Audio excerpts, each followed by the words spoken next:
Hong Kong के एक power plant में यह एक सामान्य दिन है जब अचानक एक रहस्यमय व्यक्ति उनके सिस्टम में हैक कर लेता है। कूलिंग मशीन बंद कर दी जाती है और जल्द ही गर्मी के कारण एक बड़ा विस्फोट हो जाता है। सैकड़ों कर्मचारी मारे जाते हैं या गंभीर रूप से घायल हो जाते हैं और 10 किलोमीटर के दायरे में रहने वाले लोगों को निकाला जाता है। इसी दौरान अमेरिका की एक जेल में हैकर निक को हथकड़ी लगाकर उसकी कोठरी से बाहर ले जाया जाता है। पुलिस को निक की चीजों में एक छुपा हुआ डिवाइस मिलता है और वे यह भी पता लगाते हैं कि निक के ब्लॉक के सभी अपराधियों के खातों में हाल ही में कुछ पैसे आए हैं, इसलिए उन्हें लगता है कि यह निक ने किया है। वह तुरंत इससे इनकार करता है, इसलिए उसे एकांत कारावास में डाल दिया जाता है जहां वह खुद को व्यस्त रखने के लिए व्यायाम करता है। चीन में कैप्टन दवाई सरकार को समझाते हैं कि पावर प्लांट को एक रिमोट एक्सेस टूल या ARIT का उपयोग करके हैक किया गया था।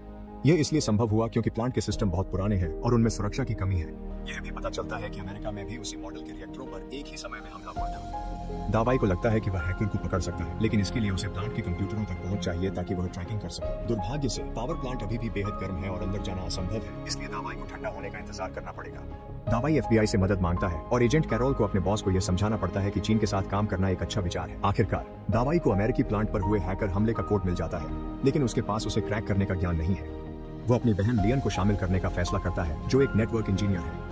उसी रात शिकागो के मर्केंटाइल ट्रेड एक्सचेंज को भी हैकर ने निशाना बनाया और सभी आंकड़े पागलपन की रफ्तार से बढ़ने लगते हैं। अगले दिन FBI इस मामले का विश्लेषण करने के लिए एक बैठक करती है और कोड को देखकर वे निष्कर्ष निकालते हैं कि यह ARIT 2 लोगों द्वारा लिखा गया था। दावाई इस रिपोर्ट से प्रभावित नहीं होता क्योंकि यह बुनियादी है और वह कैरोल से कहता है कि निक को मदद के लिए बुलाया जाए। निक का बैंकों को हैकिंग से लूटने का इतिहास है और कैरोल को लगता है कि उस पर भरोसा करना बुरा विचार है, इसलिए दावाई के पास कुछ राज साझा करने के अलावा कोई विकल्प नहीं बचता। ARIT कोड का आधा हिस्सा दावाई ने कॉलेज में मजाक के तौर पर लिखा था और बाकी आधा निक ने लिखा था। ऐसा लगता है कि हैकर ने उनका कोड चुरा लिया और उसे हमलों के लिए संशोधित कर लिया। अगर वे इस आदमी को पकड़ना चाहते हैं तो उन्हें उस व्यक्ति की जरूरत होगी जो इस कोड को सच में समझता है।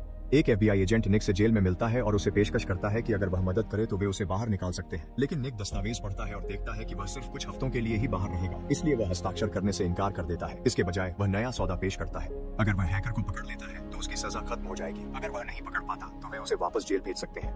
FBI इतनी मजबूर है कि वे उसका सौदा मान लेते हैं और दावाई निक को लेने आता है, जिससे दोनों की गर्मजोशी से मुलाकात होती है। उड़ान के दौरान दावाई निक को संशोधित कोड दिखाता है और कैरोल उसे डांटती है क्योंकि सौदे का एक हिस्सा यह था कि निक केवल FBI की निगरानी में ही कंप्यूटर का उपयोग कर सकता है। कुछ ही पलों बाद निक को मर्केंटाइल ट्रेड एक्सचेंज के टर्मिनलों को देखने की अनुमति मिलती है, जिनकी फायरवॉल सबसे सुरक्षित है। वायरस डालने का एकमात्र तरीका यह है कि कोई व्यक्ति खुद वहां जाए, लेकिन वहां केवल बॉस को ही अपने अंगूठे के निशान से पहुंच मिलती है। निक सिस्टम में जानकारी देखता है और पता लगाता है कि किसी ने बॉस की USB ड्राइव में कुछ कोड छुपा दिया था। संभावित संदिग्धों के बारे में सोचते हुए बॉस को एक आदमी लोजानो याद आता है, जो वहां सिर्फ 1 महीने काम करके रहस्यमय तरीके से गायब हो गया था। बाद में निक और भाई बहन कोड का विश्लेषण करते हैं और अधूरी लाइनों को नोटिस करते हैं। वे नतीजे पर पहुंचते हैं कि हैकर को जल्दी पैसे चाहिए थे, इसलिए उसने खाते को भरने के लिए सोया मार्केट पर हमला किया। अब वह कोड पूरा करने में समय लगा सकता है। इसका मतलब है कि वह और बड़ा हमला करने की योजना बना रहा। इसी बीच FBI को सुरक्षा कैमरों में लोजानो दिखाई देता है और उसके टैटू देखकर वे पता लगाते हैं कि वह एक गैंग का हिस्सा है और नौकरी पाने के लिए अपनी पहचान फर्जी बनाई थी। अगर बहुत सारे एजेंट्स उससे मिलने जाते तो शक हो जाता, इसलिए निक और लियन खुद बात करने के लिए आगे आते हैं। हालांकि निक को भागने से रोकने के लिए उसके पैर में एक एंकल ब्रेसलेट मॉनिटर लगा दिया जाता है।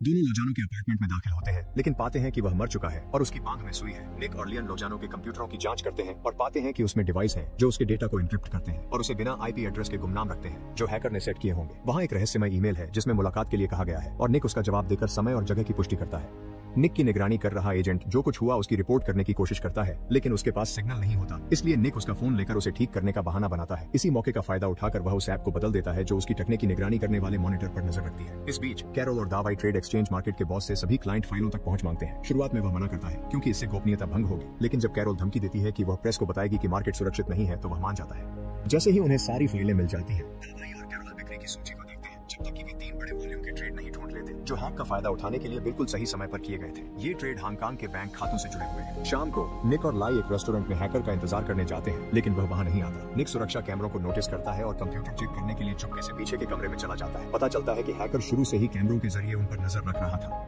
कैमरा सॉफ्टवेयर में जानकारी चेक करते हुए निक देखता है कि हैकर का एक IP यूक्रेन में है और वह उसे एक संदेश भेजता है, लेकिन जवाब में उसे गाली मिलती है। गुस्से में निक मुख्य कमरे में लौटता है और लियन से कहता है कि उन्हें यहाँ से निकल जाना चाहिए, लेकिन उसी वक्त कुछ गुंडे रेस्टोरेंट में घुस आते हैं और उनसे पूछते हैं कि वे कौन है। बिना कुछ कहे निक उनसे लड़ना शुरू कर देता है और जो भी चीज हाथ लगती है, यहाँ तक कि फर्नीचर भी, उसका इस्तेमाल करता है। वह ज्यादातर गुंडों को गिरा देता है और जब आखिरी गुंडा चाकू लेकर उस पर हमला करता है तो वह एक बोतल तोड़कर पलटवार करता है और आसानी से लड़ाई जीत जाता है।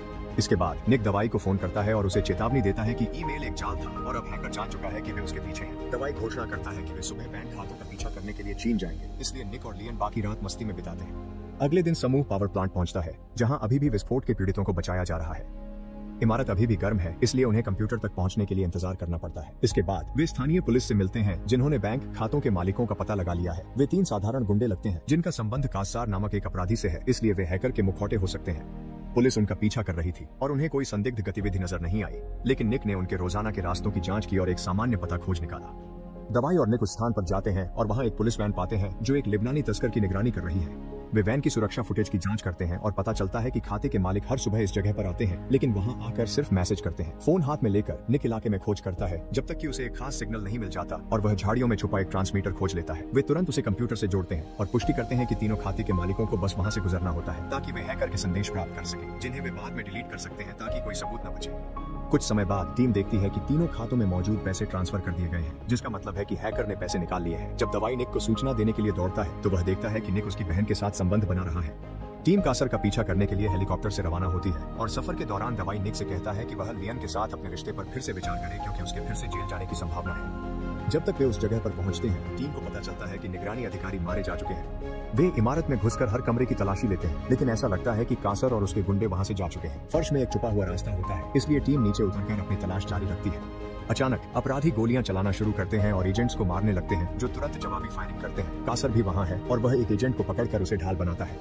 वह कुछ और लोगों को गोली मारता है, फिर अपने बंधक की गर्दन में छुरा घोंपता है। जैसे ही कासर और उसके आदमी सुरंग से बाहर निकलते हैं, वे उसे उड़ाने की तैयारी करते हैं, लेकिन टीम का दूसरा हिस्सा पहले से ही बाहर निकलने के रास्ते पर इंतजार कर रहा है और वे फायरिंग शुरू कर देते हैं। जब गुंडे जवाबी फायरिंग करते हैं, कासर विस्फोटक सक्रिय कर देता है, जिससे सुरंग ढह जाती है और अंदर मौजूद सभी एजेंट्स मारे जाते हैं। इस बैकअप के बिना बाहर खड़ी टीम पर दबाव बढ़ जाता है और गोलीबारी के दौरान और भी एजेंट्स मारे जाते हैं।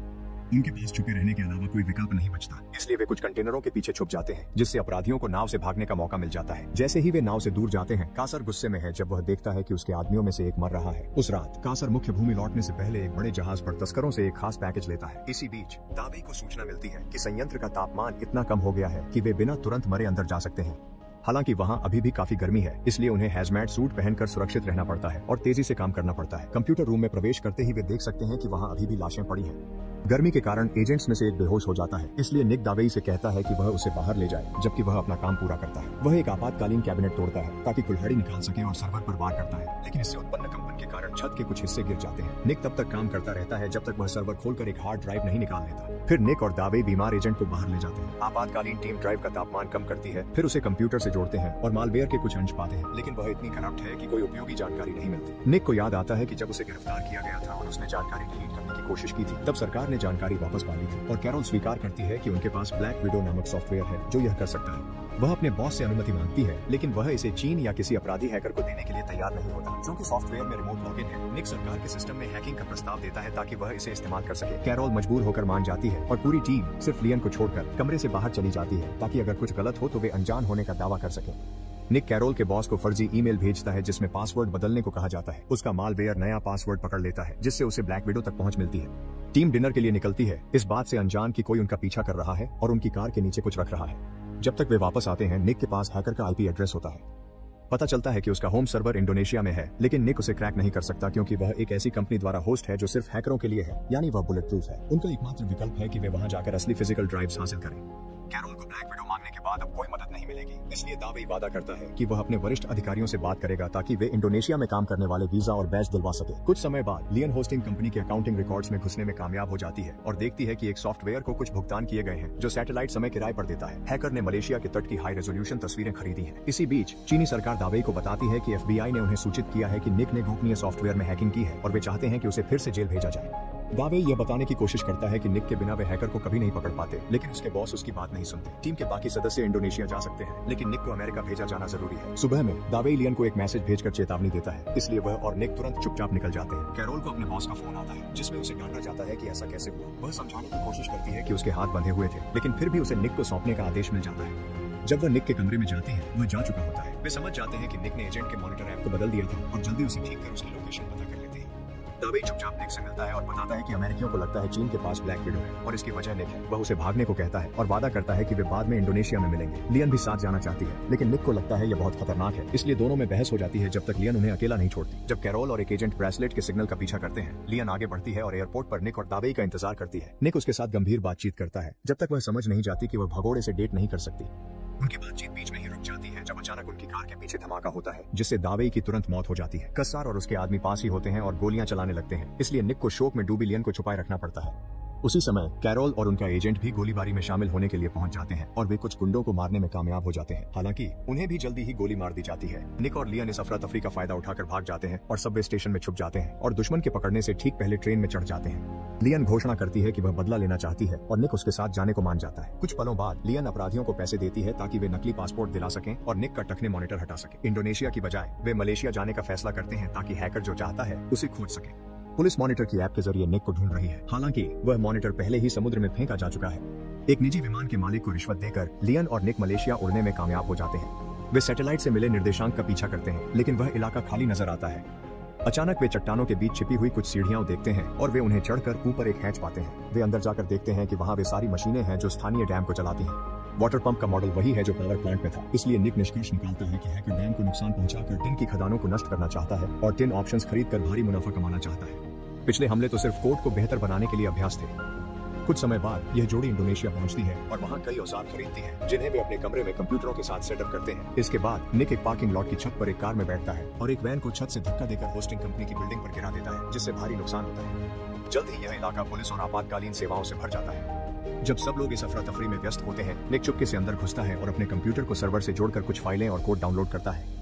ये सब वापस कमरे में लाया जाता है, जहां वह और लियन जानकारी की जांच करते हैं ताकि यह पुष्टि हो सके कि हैकर के पास राइट का तीसरा वर्जन है और वह वाकई डैम को निशाना बना रहा है। उन्हें हैकर की असली अकाउंट जानकारी भी मिल जाती है। अगले दिन लियन बैंक जाती है और रिसेप्शनिस्ट को बताती है कि उसकी मैनेजर के साथ एक प्रेजेंटेशन है, लेकिन गलती से उसके नोट्स पर कॉफी गिर गई है।